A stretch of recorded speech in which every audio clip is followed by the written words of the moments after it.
नारायण नारायण नारायण। श्रीमद् भागवत महापुराण के अभी हम दसम स्कंद में प्रवेश कर रहे हैं। दसम स्कंद के अंतर्गत जो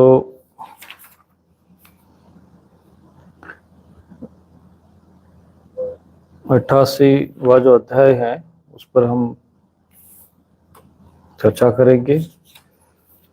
राजा परीक्षित ने पूछा, भगवान शंकर ने समस्त भोगों का परित्याग कर रखा है, पर तो देखा जाता है कि जो देवता, असुर अथवा मनुष्य उनकी उपासना करते हुए प्राय धनी और भोग संपन्न हो जाते हैं, और भगवान विष्णु लक्ष्मीपति, परंतु उनकी उपासना करने वाले प्राय धनी और भोग संपन्न नहीं होते।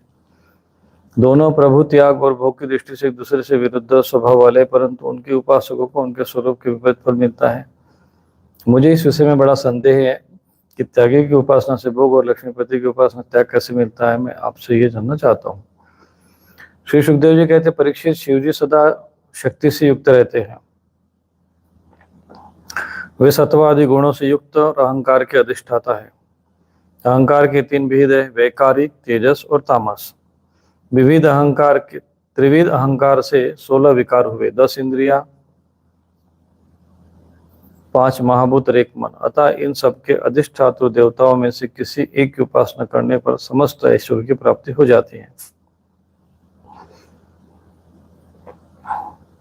परंतु परीक्षित, भगवान श्री हरि तो प्रकृति से परे स्वयं पुरुषोत्तम एवं प्राकृत गुण रहित है। वे सर्वज्ञ और सबके अंतःकरण के साक्षी है। जो उनका भजन करता है वह स्वयं भी गुणातीत हो जाता है। परीक्षित, जो तुम्हारे दादा धर्मराज युधिष्ठिर अश्वमेध यज्ञ कर चुके, तब भगवान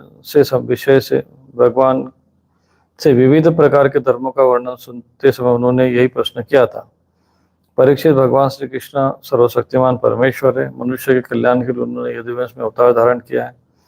राजा युधिष्ठिर का प्रश्न सुनकर और उसे सुनने की इच्छा देखकर उन्होंने प्रसन्न पूर्वक इसका उत्तर दिया था। श्री कृष्ण ने कहा कि राजन, जिस पर मैं कृपा करता हूँ उसका सब धन धीरे धीरे छीन लेता हूँ। जब वो निर्धन हो जाता है तब उसके सगे संबंधी उसके दुखानुकूल चित्त की परवाह न करके उसे छोड़ देते हैं। फिर जब धन के लिए उद्योग करने लगता है तब मैं उसका वह प्रयत्न भी निष्फल कर देता हूँ। इस प्रकार बार बार असफल होने के कारण जब धन कमाने उसका मन विरक्त हो जाता है, उसे दुख समझकर वह उधर से अपना मुंह मोड़ लेता है, अपने प्रेमी भक्तों का आश्रय लेकर उनसे मेलजोल करता है, तब मैं उस पर अपनी अहेतु की कृपा की वर्षा करता हूँ। मेरी कृपा से उसे परम सूक्ष्म अनंत सच्चिदानंद स्वरूप परब्रह्म की प्राप्ति हो जाती है। इस प्रकार मेरी प्रसन्नता, मेरी आराधना बहुत कठिन है। इसी से साधारण लोग मुझे छोड़कर ही मेरे ही दूसरे अन्य स्वरूप देवताओं की आराधना करते हैं। दूसरे देवता असुतोष है, वे झटपट पिघल पड़ते हैं और अपने भक्तों को साम्राज्य लक्ष्मी दे देते हैं। उसे पाकर वे विशृंखल प्रमाद उन्मत्त हो उठते हैं और अपने वरदाता देवताओं को भी भूल जाते हैं तथा उसका तिरस्कार कर बैठते हैं। सुखदेव जी कहते हैं, परीक्षित, ब्रह्मा विष्णु महादेव तीनों श्राप और वरदान देने में समर्थ है, परंतु इसमें महादेव और ब्रह्मा शीघ्र ही प्रसन्न और रुष्ट होकर वरदान तो श्राप दे देते हैं, परंतु भगवान विष्णु वैसे नहीं है। इस विषय में महात्मा लोग एक प्राचीन इतिहास कहा करते हैं। भगवान शंकर एक बार वृकासुर को वर देकर संकट में पड़ गए थे। परीक्षित, वृकासुर शकुनी का पुत्र था। उसकी बुद्धि बहुत बिगड़ी हुई थी। एक दिन कहीं जाते समय उसने देवर्षि नारद को देख लिया और उनसे पूछा कि तीनों देवताओं में झटपट प्रसन्न वाले कौन है। परीक्षित, देवर्षि नारद ने कहा कि तुम भगवान शंकर की आराधना करो, जिससे तुम्हारा मनोरथ शीघ्र पूर्ण हो जाएगा। वे थोड़े ही गुणों से शीघ्र प्रसन्न और थोड़े ही अपराध से तुरंत क्रोध कर बैठते हैं। रावण और बाणासुर ने केवल बंदीजनों के समान शंकर जी की कुछ स्तुतियां की थी, इसी से वे प्रसन्न हो गए और उन्हें अतुलनीय ऐश्वर्य दे दिया। बाद में रावण ने कैलाश उठाने और बाणासुर के नगर रक्षा भार लेने से वे उनके लिए संकट में भी पड़ गए थे। नारद जी का उपदेश पाकर वृकासुर केदार क्षेत्र में गया और अग्नि को भगवान शंकर का मुख मानकर अपने शरीर का मांस काट कर उसमें हवन करने लगा। इस प्रकार 6 दिन तक उपासना करने पर भी जब उसे भगवान शंकर के दर्शन न हुए तब उसे बड़ा दुख हुआ। 7वें दिन केदार तीर्थ में स्नान करके उसने अपने भीगे बाल वाले मस्तक को कुल्हाड़े से काटकर हवन करना चाहा, परीक्षित, जैसे जगत में कोई दुखवश आत्महत्या करने जाता है तो हम लोग करुणा से उसे बचा लेते हैं, वैसे ही दयालु भगवान शंकर ने वृकासुर के आत्मज्ञान के पहले ही अग्निकुंड से अग्निदेव के समान प्रकट होकर अपने हाथों से उसके दोनों हाथ पकड़ लिए और गला काटने से रोक दिया। उनका स्पर्श होते ही वृकासुर के अंग जो कि तो पूर्ण हो गए। भगवान शंकर ने वृकासुर से कहा कि प्रिय वृकासुर, बस करो, अब मैं तुम्हें वर देना चाहता हूँ, तुम मनोवांछित वर मांग लो।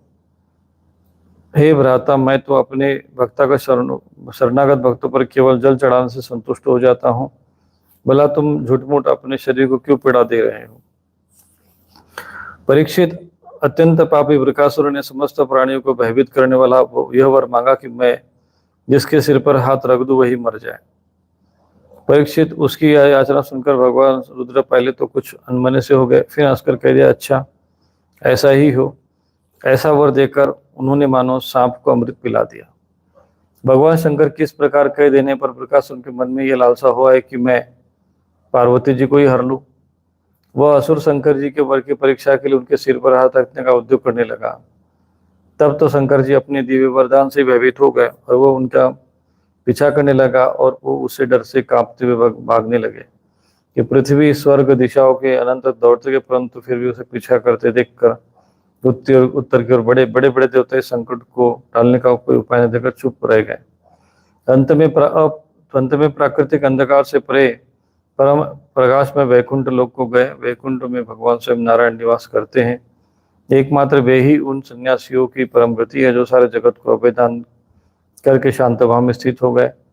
वैकुंठ में जाकर जीवों को फिर लौटना नहीं पड़ता। भक्त भयहारी भगवान ने देखा शंकर जी बड़े संकट में पड़े हुए, तब भी अपनी योग माया से ब्रह्मचारी बनकर दूर से ही धीरे धीरे वृकासुर की ओर आने लगे। भगवान ने मुंज की मेखला, काला मृग चर्म, दंड और रुद्राक्ष की माला धारण कर रखी थी। उनके एक एक अंग से ऐसी ज्योति निकल रही थी मानो कोई अग्नि धधक रही हो। वे हाथ से कुछ लिए हुए थे और वृकासुर को देखकर उन्होंने बड़ी नम्रता से सिर झुकाकर प्रणाम किया।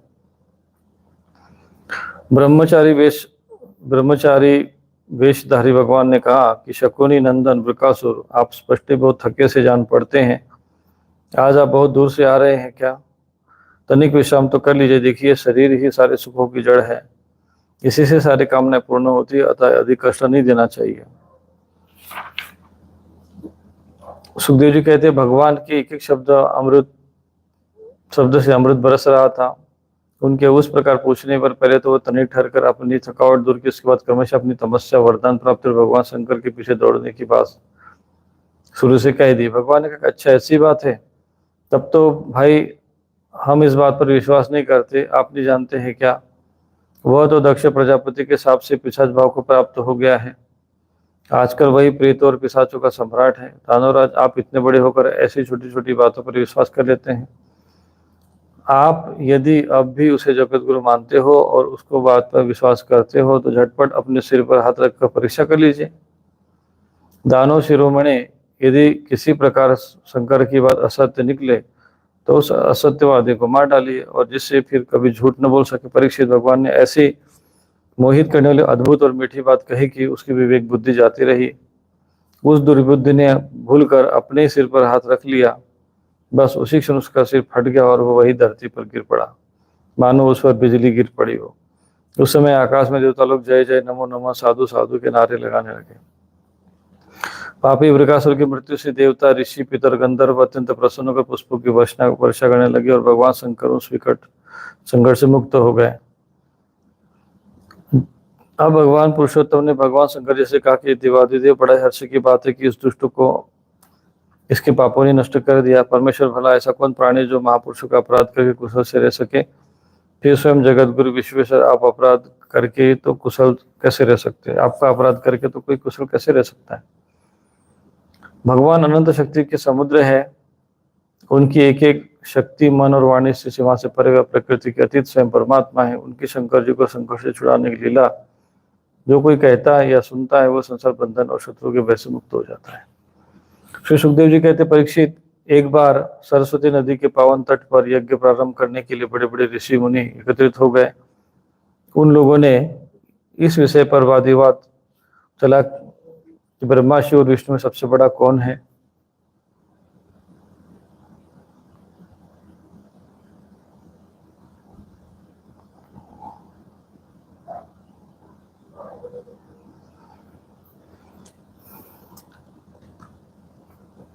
परीक्षित, उन लोगों ने यह बात जानने के लिए ब्रह्मा विष्णु शिव की परीक्षा लेने के उद्देश्य से ब्रह्मा के पुत्र भृगु को उनके पास भेजा। महर्षि भृगु सबसे पहले ब्रह्मा जी की सभा में गए।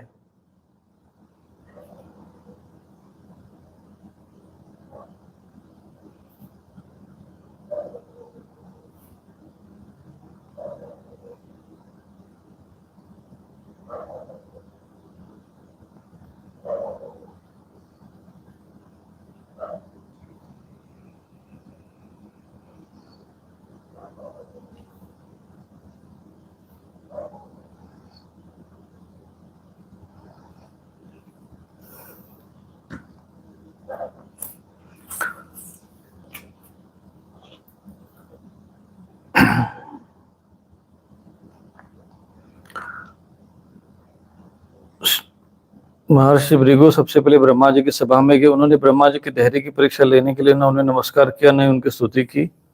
इस पर ऐसा मालूम हुआ कि ब्रह्मा जी अपने तेज से दहक रहे, उन्हें क्रोध आ गया। परंतु जब समर्थ ब्रह्मा जी ने देखा कि ये तो मेरा पुत्र ही है, तब अपने मन में उठे क्रोध को भीतर ही भीतर विवेक बुद्धि से दबा लिया, ठीक वैसे ही जैसे कोई अग्नि मंथन से उत्पन्न अग्नि को जल से बुझा दे। वहां से महर्षि भृगु कैलाश में गए। देवादिदेव भगवान शंकर ने जब देखा कि जब मेरे भ्राता भृगु जी आए, तब उन्होंने बड़े आनंद से खड़े होकर उनका आलिंगन करके भुजाएं फैला दी। परंतु महर्षि भृगु ने उनसे आलिंगन करना स्वीकार न किया और कहा, तुम लोक और वेद की मर्यादा का उल्लंघन करते हो, इसलिए मैं तुमसे नहीं मिलता। भृगु जी की बात सुनकर भगवान शंकर जी क्रोध के मारे तिलमिला उठे। उन्होंने आग चढ़ा दी और उन्होंने त्रिशूल उठाकर भृगु को मारना चाहा, परंतु उसी समय भगवती सती ने उनके चरणों पर गिरकर अत्यंत अनुनय विनय की और किसी प्रकार उनका क्रोध शांत हो गया। अब महर्षि भृगु जी भगवान विष्णु के निवास स्थान वैकुंठ में गए। उस समय भगवान विष्णु लक्ष्मी जी के गोद में सिर रखकर लेटे हुए थे। भृगु जी ने जाकर उनके वक्षस्थल पर एक लात मार दी। भक्त वत्सल भगवान विष्णु लक्ष्मी जी के साथ उठ बैठे। झटपट अपनी सैया से नीचे उतरकर मुनि जी को सिर झुका प्रणाम किया। भगवान ने कहा, ब्राह्मण आपका स्वागत है, आप भले पधारे।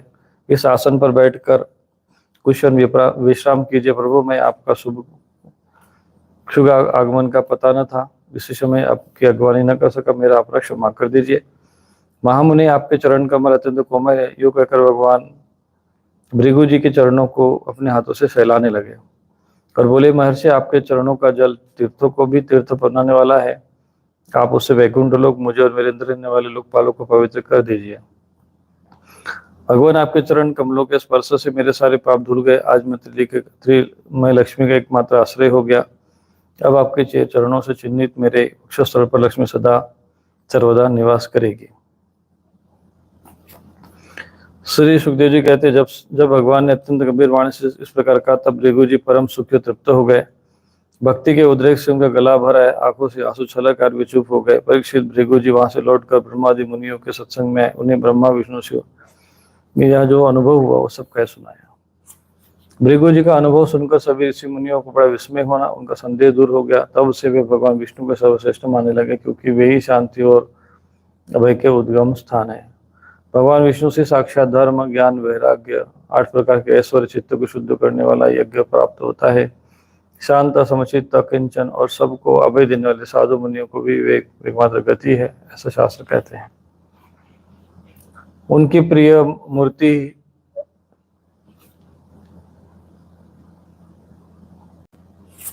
प्रिय मूर्ति सत्व और इष्ट देव है ब्राह्मण। निष्काम, शांत और निपुण बुद्धि पुरुष उनका भजन करते हैं। भगवान की गुणमयी माया ने राक्षस, असुर और देवता उनकी ये तीनों मूर्तियां बना दी। इसमें सत्वमय देव मूर्ति उनकी प्रकृति का साधन है, वे स्वयं ही समस्त पुरुषार्थ स्वरूप है। श्री सुखदेव जी कहते, परीक्षित, सरस्वती तट के ऋषियों ने अपने लिए नहीं, मनुष्यों का संशय मिटाने के लिए ऐसी युक्ति रची थी। पुरुषोत्तम भगवान के चरणों की सेवा करके उन्होंने उनका परम पद प्राप्त किया।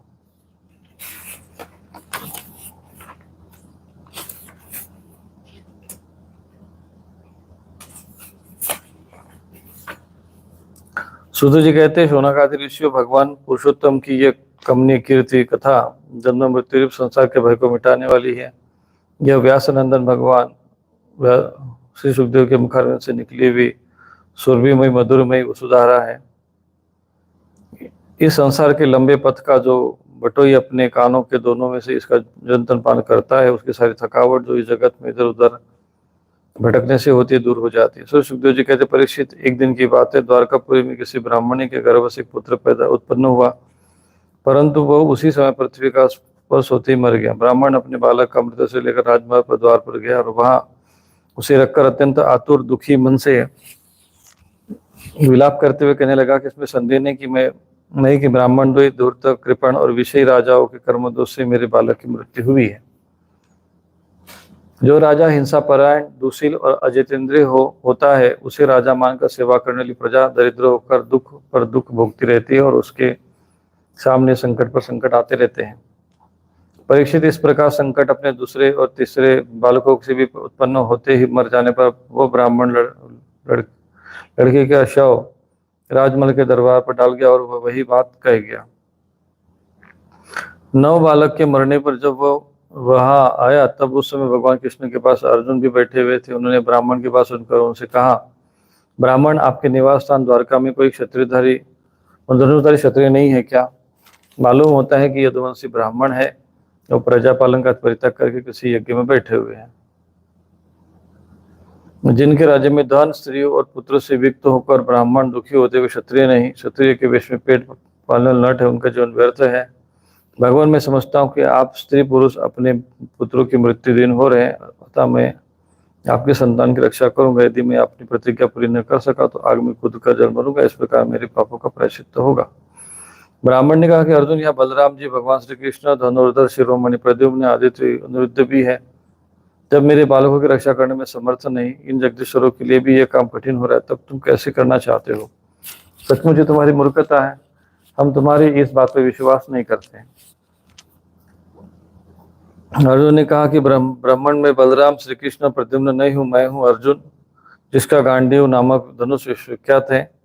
ब्राह्मण देवता, आप मेरे बल पौरुष का तिरस्कार मत कीजिए। आप जानते नहीं, मैं अपने पराक्रम से भगवान शंकर को संतुष्ट कर चुका हूँ। भगवान, मैं आपसे अधिक क्या कहूँ, मैं युद्ध में साक्षात मृत्यु को विजित कर आपकी संतान ला दूंगा। परीक्षित, जब अर्जुन ने उस ब्राह्मण को इस प्रकार विश्वास दिलाया, तब वह लोगों से उनके बल पौरुष का बखान करता बड़ी प्रसन्नता से अपने घर लौट गया। प्रसव का समय निकट आने पर ब्राह्मण आतुर होकर अर्जुन के पास है। उसने कहने लगा कि एक बार तो मेरे बच्चे की मृत्यु से बचा लो। इस प्रकार अर्जुन ने शुद्ध जल से आचमन किया, भगवान शंकर को नमस्कार किया, फिर दिव्य अस्त्रों का स्मरण किया और गांडीव धनुष पर डोरी चढ़ाकर उसे अपने हाथ में ले लिया। अर्जुन ने बाणों को अनेक प्रकार के मंत्रों से अस्त्र मंत्रों से अभिमंत्रित करके प्रसव गुरु को चारों ओर से घेर दिया। इस प्रकार उन्होंने सुतिका गुरु के ऊपर नीचे अगल बगल बाणों का एक पिंजरा सा बना दिया। जिसके बाद ब्राह्मण के गर्भ से एक शिशु उत्पन्न हुआ। वह बार बार रो रहा था, परंतु देखते देखते वह से आकाश में अंतर्धान हो गया। अब वो बालक ब्राह्मण भगवान श्री कृष्ण के सामने ही अर्जुन की निंदा करने लगा। कहा कि मेरी मूर्खता तो देखो, मैं इस नपुंसक की डिंग भरी बातों पर विश्वास कर लिया। भला जैसे प्रद्युम्न, अनिरुद्ध, यहाँ तक कि बलराम और भगवान श्री कृष्ण ने बचा सके, उसकी रक्षा करने में कौन समर्थ है? मिथ्यावादी अर्जुन को धिक्कार है। अपने मुंह से अपनी बढ़ाई करने वाले अर्जुन के धनुष को धिक्कार है। इनकी दुर्बुद्धि तो देखो। यह मूर्ता वह उस बालक को लौटा लाना चाहता है जिसे प्रारब्ध ने हमसे अलग कर दिया। जब वह ब्राह्मण इस प्रकार अपना भला बुरा कहने लगा, तब अर्जुन ने योग बल से तत्काल संयमनीपुरी में गए, जहाँ यमराज निवास करते थे। वहां उन्होंने ब्राह्मण का बालक नहीं मिला। फिर वे शस्त्र लेकर क्रमशः अग्नि, इंद्र, अग्नि, निरुति, सोम, वायु और वरुण आदि पुरियों में और अतर आदि नीचे के लोकों में और स्वर्ग से ऊपर के मध्य आदि लोक में, नर लोक में, तीर्थ में गए, परंतु कहीं भी उन्हें ब्राह्मण का बालक न मिला। उनकी प्रतिज्ञा पूरी न हो सकी। अब उन्होंने अग्नि में प्रवेश करने का विचार किया, परंतु भगवान कृष्ण ने ऐसा करने से रोकते हुए कहा कि भ्राता अर्जुन, तुम अपने आप अपना तिरस्कार मत करो। मैं तुम्हें ब्राह्मण के सब बालक अभी दिखाई देता हूँ। आज जो लोग तुम्हारी निंदा कर रहे हैं, वे ही फिर हम लोगों को निर्मल कीर्ति की स्थापना करेंगे। सर्वशक्तिमान भगवान श्री कृष्ण इस प्रकार समझा बुझाकर अर्जुन के साथ अपने दिव्य रथ पर सवार हुए और पश्चिम दिशा को प्रस्थान किया। उन्होंने 7 पर्वत वाले 7 द्वीप, 7 समुद्र और लोकालोक पर्वत को लांग कर घोर अंधकार में प्रवेश किया।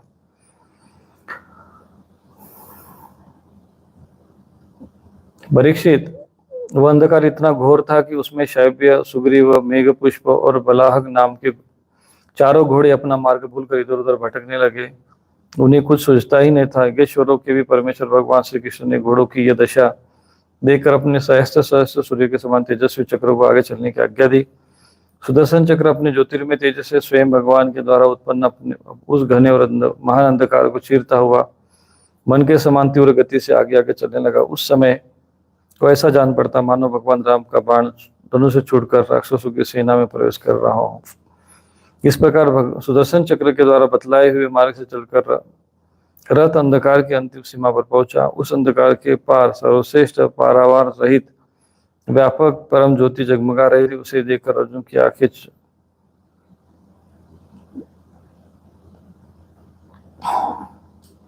बंद हो गई। उन्होंने विवश होकर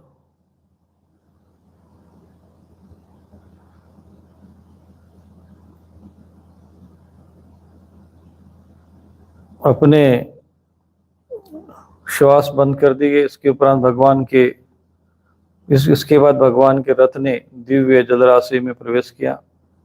बड़ी तेज आंधी के चलने के कारण उस जल में बड़ी बड़ी तरंगे उठ रही थी, जो बहुत ही भली मालूम होती थी। वहां एक सुंदर महल था, उसमें मणियों के सहस्त्र सहस्त्र खंभे चमक रहे थे, उनकी शोभा बढ़ा रहे थे, उनके चारों ओर बड़ी बड़ी उज्जवल ज्योति फैल रही थी। उसी महल में भगवान शेष जी विराजमान थे। उनका शरीर अत्यंत भयानक और अद्भुत था। उनके सहस्त्र सिर थे और प्रत्येक फण पर सुंदर सुंदर मणियां जगमगा रही थी। प्रत्येक सिर में दो दो नेत्र थे और वे बड़े ही भयंकर थे। उनका संपूर्ण शरीर कैलाश के समान श्वेत वर्ण का था और गला और उंगली भी नीले रंग की थी। भगवान परीक्षित अर्जुन ने देखा कि शेषनाग की सुखमय शैया पर सर्वव्यापक महान प्रभावशाली परम पुरुषोत्तम भगवान विराजमान है। उनके शरीर की कांति वर्षा करे मेघ के समान श्यामल है। अत्यंत सुंदर पीला वस्त्र धारण किए हुए मुख पर प्रसन्नता खिल रही और बड़े बड़े नेत्र बहुत ही मुस्कुराने लगते हैं। बहुमूल्य मणियों से जटित मुकुट और कुंडलों की कांति से सहस्त्रों घुंघरात हल्के चमक रही थी। लंबी लंबी सुंदर 8 भुजाएं, गले में कौस्तुभ मणि है, वक्षस्थल पर श्रीवत्स का चिन्ह है, घुटनों तक मनमाला लटक रही है। अर्जुन ने देखा कि उनके नंद सुनंद आदि अपने पार्षद चक्र सुदर्शन आदि मूर्तिमान आयुध तथा पुष्टि श्री कीर्ति और अजा ये चारों शक्तियां अपने संपूर्ण रीति सीधा ब्रह्म पालों के अधीश्वर भगवान की सेवा कर रही हैं। परीक्षित भगवान श्री कृष्ण ने अपने ही स्वरूप श्री अनंत भगवान को प्रणाम किया। अर्जुन उनके दर्शन से बहुत कुछ भयभीत हो गए थे। श्री कृष्ण के बाद उन्होंने भी उनको प्रणाम किया और वे दोनों हाथ जोड़कर खड़े हो गए। अब ब्रह्मादि लोकपालों के स्वामी भूमा पुरुष ने मुस्कुराते हुए मधु और गंभीर वाणी से कहा कि श्री कृष्ण और अर्जुन, मैं तुम दोनों को देखने के लिए ही ब्राह्मण के बालक अपने पास मंगा लिए थे। तुम दोनों ने धर्म की रक्षा के लिए मेरी कलाओं के साथ पृथ्वी पर अवतार ग्रहण किया है। पृथ्वी के भार रूप दैत्यों का संहार करके शीघ्र से शीघ्र तुम लोग फिर मेरे पास लौट आओ। तुम दोनों ऋषिवर नर और नारायण हो। यद्यपि तुम पूर्ण काम और सर्वश्रेष्ठ हो, फिर भी जगत की स्थिति और शोक संग्रह के लिए धर्म का आचरण करो।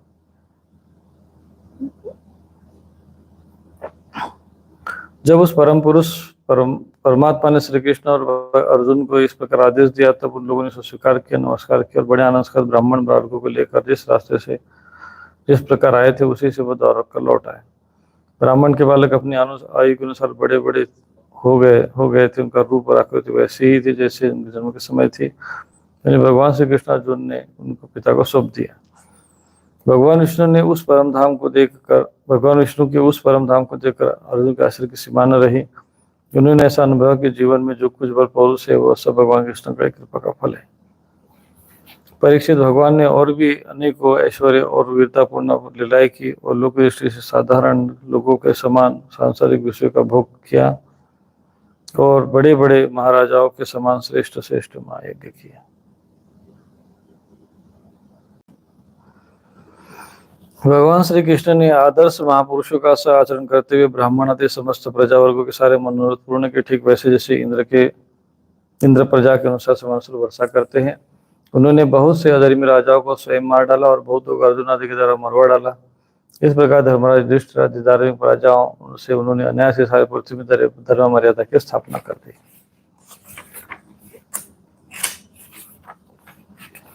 इस प्रकार से ये दशम स्कंद इति श्रीमद् भागवते महापुराणे वैयासिकायाम् अष्टादशसहस्रयां परम संहितं दशम स्कंद उत्तरार्ध श्री कृष्ण चरितानुवर्णनम नाम 90तमोऽध्यायः।